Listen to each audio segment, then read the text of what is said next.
की कहानी छुपी हुई है। भारत की उस रणनीति में जिसे अमेरिका जानता तो है मगर मानना नहीं चाहता। सच यह है कि भारत ने अभी तक अपने सारे पत्ते छुपाकर रखे हैं। खेल अभी शुरू ही नहीं हुआ है। जब भारत पलटवार करेगा तो उसकी गूंज वॉशिंगटन से लेकर टोक्यो और मॉस्को तक सुनाई देगी। साथियों, मैंने कभी आपसे ये नहीं कहा कि इस चैनल को सब्सक्राइब करें, लाइक करें या शेयर करें, क्योंकि मुझे हमेशा ये भरोसा रहा कि अगर मेरी बात में दम होगा तो लोग खुद बरी है, खुद सुनेंगे। लेकिन आज पहली बार मैं आपसे एक अपील कर रहा हूं। अगर आप मुझे एक सच्चा पत्रकार मानते हैं, अगर आपको लगता है कि लोकतंत्र में पत्रकारिता की कोई भूमिका अब भी बाकी है, तो इस चैनल को अभी सब्सक्राइब कर लीजिए और वीडियो को अंत तक जरूर देखिए। ट्रंप प्रशासन ने हाल ही में भारत पर 50% तक के टैरिफ लगाकर यह संदेश देने की कोशिश की कि अमेरिका कठोर कदम उठाने से पीछे नहीं हटेगा। लेकिन यह दिखावटी ताकत ज्यादा समय तक काम नहीं आएगी, क्योंकि इसके बाद उनके पास विकल्प लगभग खत्म होने का जाते हैं। कुछ लोग कहेंगे कि वे भारत की आईटी सेवाओं पर बैन लगा देंगे, कुछ कहेंगे जेनेरिक दवाइयों पर रोक लगा देंगे या फिर इलेक्ट्रॉनिक्स पर पाबंदी लगाएंगे। लेकिन जरा गहराई से सोचिए, क्या यह सब संभव है? हकीकत यह है कि अमेरिका का गरीब और मध्यम वर्ग भारतीय जेनेरिक दवाओं पर पूरी तरह निर्भर है। कैंसर, शुगर, हार्ट डिजीज जैसी गंभीर बीमारियों की सस्ती दवाएं भारत से ही अमेरिका पहुंचती हैं। अगर इन दवाओं पर रोक लगती है तो सबसे पहले झटका अमेरिकी नागरिकों को लगेगा, वही लोग जो पहले से स्वास्थ्य सेवाओं की ऊंची कीमतों से परेशान हैं। अब जरा आईटी सेक्टर की तस्वीर देखिए। भारत के लाखों इंजीनियर और कंपनियां अमेरिका के तकनीकी ढांचे की रीढ़ हैं। बैंकिंग, हेल्थ केयर, रिटेल, बीमा, हर जगह भारतीय आईटी कंपनियां सेवाएं दे रही हैं। अमेरिकी कॉरपोरेट ढांचा भारतीय विशेषज्ञता के बिना चल ही नहीं सकता। यही कारण है कि अमेरिकी कंपनियां खुद ट्रंप प्रशासन पर दबाव बना रही हैं कि भारत से रिश्ते न बिगाड़े जाएं। अमेरिका दिखावा तो कर सकता है कि उसके पास कई विकल्प हैं, लेकिन असलियत यह है कि वो विकल्पों के मामले में लगभग खाली हो चुका है। इतिहास गवाह है कि जब भी अमेरिका ने अपने सहयोगियों पर जरूरत से ज्यादा दबाव डाला है, नतीजे हमेशा उल्टे निकले हैं। वियतनाम युद्ध के दौरान अमेरिका ने यूरोप और एशिया के सहयोगियों को मजबूर करने की कोशिश की थी, लेकिन नतीजा यह हुआ कि कई देशों ने दूरी बना ली। इराक युद्ध में भी यही गलती हुई। अमेरिका ने जबरदस्ती समर्थन जुटाने की कोशिश की, लेकिन यूरोप के बड़े हिस्से ने साफ मना कर दिया। आज वही गलती ट्रंप प्रशासन भारत के साथ कर रहा है। फर्क सिर्फ इतना है कि इस बार दांव बहुत बड़ा है। भारत न तो ईरान है न ही रूस। भारत दुनिया का सबसे बड़ा लोकतंत्र है और तेजी से उभरती हुई अर्थव्यवस्था है। अगर अमेरिका भारत के साथ टकराव का रास्ता चुनता है तो यह उसके अपने ही हितों के खिलाफ होगा। भारत ने अब तक धैर्य का रास्ता चुना है। उसने कोई बड़ा पलटवार नहीं किया है। उसने अपने सारे कार्ड्स अपने हाथों में संभाल कर रखे हैं। प्रधानमंत्री मोदी की आने वाली जापान और चीन यात्राएं उसी रणनीति का हिस्सा हैं। जापान पहले ही घोषणा कर चुका है कि अगले दशक में वह भारत में लगभग 10 ट्रिलियन येन यानी करीब $70 बिलियन का निवेश करेगा। यह निवेश सिर्फ आर्थिक सहयोग नहीं है, बल्कि यह भरोसे का प्रतीक है। जापान ने साफ संदेश दिया है कि उसके लिए भारत सबसे विश्वसनीय पार्टनर है। ऑस्ट्रेलिया की विदेश मंत्री पेनी वोंग ने भी साफ कहा है कि क्वाड भारत के बिना मजबूत नहीं हो सकता। उन्होंने यह भी कहा कि जितनी पारदर्शिता और सहयोग बढ़ेगा, उतना ही विकास होगा। इसका मतलब यह है कि अमेरिका के पारंपरिक सहयोगी भी भारत के साथ खड़े हैं और ट्रंप की नीतियों से सहमत नहीं है। क्वाड की मजबूती भारत पर निर्भर है और जापान तथा ऑस्ट्रेलिया दोनों इस बात को खुलकर कह चुके हैं। अमेरिका के भीतर भी हालात बदल रहे हैं। अमेरिकी कंपनियां और उद्योगपति ट्रंप की नीतियों से नाराज हैं। वे जानते हैं कि भारत जैसा विशाल बाजार खोना आत्मघाती कदम होगा।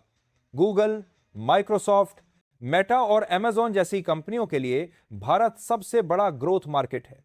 यहां इंटरनेट यूजर्स की संख्या अमेरिका से कई गुना ज्यादा है और आने वाले सालों में यह और तेजी से बढ़ने वाली है। अगर भारत डिजिटल टैक्स लागू कर देता है या डेटा लोकलाइजेशन को अनिवार्य कर देता है तो इन कंपनियों को अरबों डॉलर का नुकसान होगा। सिर्फ टेक ही नहीं, बल्कि वॉल स्ट्रीट के निवेशक भी भारत को भविष्य की सबसे बड़ी अर्थव्यवस्था मानते हैं। अगर अमेरिका और भारत के रिश्ते बिगड़ते हैं तो इसका असर अमेरिकी निवेशकों पर भी पड़ेगा। यही कारण है कि अब अमेरिकी थिंक टैंक और नेता ये मानने लगे हैं कि भारत को कॉर्नर करना एक गलती थी। अब सवाल यह है कि अगर भारत पलटवार करता है तो उसके पास कौन कौन से विकल्प हैं। पहला विकल्प है अमेरिकी बिग टेक पर सख्ती। भारत चाहे तो गूगल, अमेजॉन, मेटा जैसी कंपनियों पर डिजिटल टैक्स लागू कर सकता है और यह अनिवार्य कर सकता है कि जो डेटा भारतीय नागरिकों का है वो भारत में ही स्टोर हो। दूसरा विकल्प है अमेरिकी हथियारों पर निर्भरता कम करना। भारत चाहे तो अमेरिकी हथियारों की जगह यूरोप, रूस या फिर अपने घरेलू रक्षा उद्योग पर ज्यादा भरोसा कर सकता है। तीसरा विकल्प है मल्टी अलाइनमेंट पॉलिसी। भारत चाहे तो एक तरफ क्वाड में अपनी भूमिका निभाए और दूसरी तरफ रूस और चीन के साथ मंच साझा करके अमेरिका को दबाव में डाले। आज की भू राजनीति में सबसे अहम चीज है भरोसा। यूरोपीय यूनियन की प्रमुख उर्सुला वॉन डेर लेयन ने कहा था कि भरोसा ही सबसे कीमती करेंसी है। भारत यही भरोसा अपने सहयोगियों के साथ कायम कर रहा है। जापान और ऑस्ट्रेलिया जैसे देश भारत को सबसे विश्वसनीय पार्टनर मानते हैं। यही कारण है कि अमेरिका का दबाव अब बेअसर हो रहा है। प्रधानमंत्री मोदी जल्द ही चीन में होने वाले एक बड़े सम्मेलन में हिस्सा लेने वाले हैं, जहां पुतिन और शी जिनपिंग भी मौजूद रहेंगे। यह सम्मेलन ग्लोबल साउथ की एकजुटता दिखाने का प्रयास होगा। भारत का संदेश साफ होगा कि वह चीन के साथ मंच साझा करेगा, लेकिन इसका मतलब यह नहीं कि वह क्वाड से दूरी बना रहा है। यह भारत की मल्टी अलाइनमेंट पॉलिसी का हिस्सा है, यानी भारत सभी से रिश्ते रखेगा लेकिन किसी एक पर पूरी तरह निर्भर नहीं होगा। क्वाड केवल अमेरिका पर निर्भर नहीं है।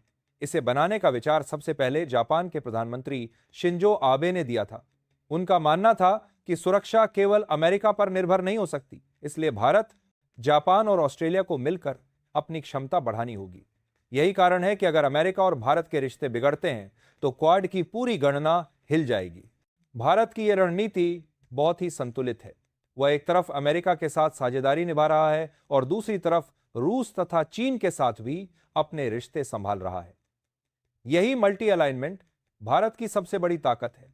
यही कारण है कि ग्लोबल साउथ में भारत की छवि और मजबूत हो रही है। अब तस्वीर बिल्कुल साफ है। अमेरिका ने अपने सारे पत्ते खेल दिए हैं, लेकिन भारत ने अभी खेल शुरू भी नहीं किया है। जापान और ऑस्ट्रेलिया जैसे क्वाड पार्टनर भारत के साथ खड़े हैं। यूरोप भारत को विश्वसनीय मानता है। ग्लोबल साउथ भारत के पीछे एकजुट हो रहा है। अब सवाल सिर्फ इतना है कि भारत कब और कैसे अपने पत्ते खोलेगा। जब भारत पलटवार करेगा तो पूरी दुनिया देखेगी कि कैसे एक शांत और धैर्यवान भारत वाशिंगटन की शक्ति को चुनौती देगा और एशिया से लेकर अफ्रीका तक नई ताकत की धुरी बनेगा। 21वीं सदी को कई लोग चीन की सदी कहते हैं, मगर सच्चाई यह है कि यह सदी भारत की भी सदी है। भारत धीरे धीरे अपनी शक्ति का इस्तेमाल करेगा और जब सही समय आएगा तो वह कदम उठाएगा जिससे वैश्विक राजनीति की दिशा बदल जाएगी। दोस्तों, यही वह पल है जब हमें समझना होगा कि भारत अब पहले जैसा नहीं रहा।